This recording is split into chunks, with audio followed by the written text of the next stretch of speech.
And I can remember turning the pages and turning the pages, and the pages were getting heavier and heavier. And finally I said, you know what, I can write something better than this.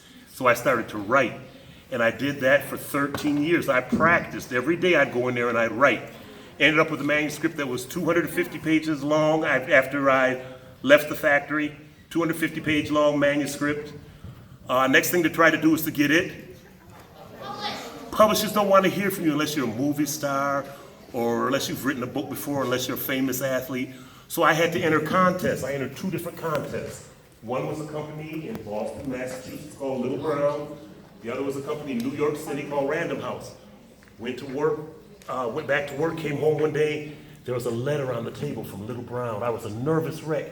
If I won this contest, they'd publish my book and give me $4,000. I tore the envelope open, my hands were shaking. I started reading. It said, Dear Christopher Curtis, thank you very much for entering our contest. Thank you for sending us to Watkins go to Birmingham.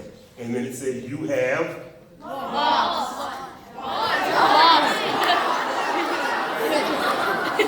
It said, you have lost. It said, you lost. And that hurt my feelings. If that was okay, I had that other contest. I went back to work, came home one day, there was a message on the answering machine.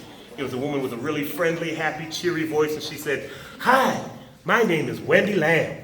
I'm an editor at Random House in New York City. We got your manuscript to Watkins go to Birmingham. Thank you for entering our contest. And then she said, you have lost. She said, you lost. That hurt my feelings. Then she said, but we like your story so much we're going to publish it anyway. This caused so much celebrating in my house, you know what we did?